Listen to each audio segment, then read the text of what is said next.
Kaparthi మనోగతం YouTube ఛానల్కి స్వాగతం సుస్వాగతం. భారత పార్లమెంట్లో అనూహ్యమైన ప్రమాదకరమైన సంఘటన ఒకటి జరగనున్నదా? ఆ సంఘటన నుంచి ఓం బిర్లా దాన్ని ఆపాడా అన్న క్వశ్చన్ రేజ్ అవుతుంది. స్వయంగా లోక్సభ స్పీకర్ ఓం బిర్లా ప్రకటన ఇది. న్యూస్ పేపర్స్లో అన్నిట్లో వచ్చింది. ఆ విషయాన్ని మీతో డిస్కస్ చేయాలన్న ఉద్దేశంతో మీ ముందుకు రావడం జరిగింది. ఓం బిర్లా గారు ఏమని ప్రకటించారంటే, పీటీఐతో మాట్లాడుతూ, ప్రెస్ ట్రస్ట్ ఆఫ్ ఇండియాతో మాట్లాడుతూ, తాను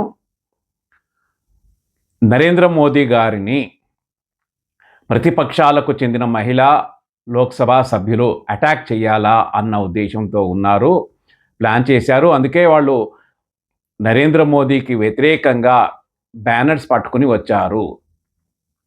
అట్లాగే గురువారం రోజు ఆయన పైన దాడి చేయాలి ఎట్లాగైనా అని చెప్పి ప్లాన్ చేశారు.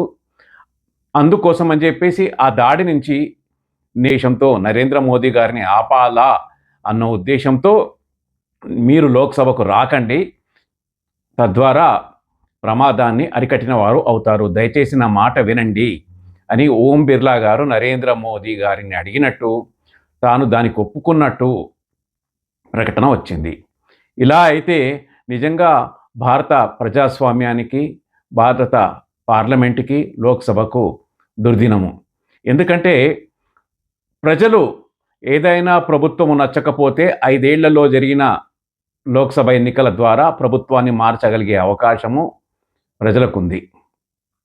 ప్రపంచంలో అన్ని దేశాల కంటే కూడా నిష్పాక్షికంగా ఎన్నికలు జరిగేటటువంటి ఎన్నికల సంఘం ఉంది. దానికి స్వతంత్ర ప్రతిపత్తి హోదా ఉంది, సుప్రీంకోర్టు రక్షణ ఉంది, రాజ్యాంగ రక్షణ ఉంది. కాబట్టి ప్రజలు తమకు నచ్చిన ప్రభుత్వాన్ని ఎన్నుకోవచ్చు, లేదా ప్రభుత్వాన్ని మార్చదలుచుకుంటే మార్చవచ్చు. లేకపోతే తమ ప్రభుత్వం పార్లమెంట్లో చక్కగా పనిచేస్తుంది, దేశ పరిపాలన చక్కగా ఉంది, మెరుగైన ప్రభుత్వాన్ని, మెరుగైన పాలన అందిస్తుంది అంటే రాటిఫై కూడా చేయవచ్చు.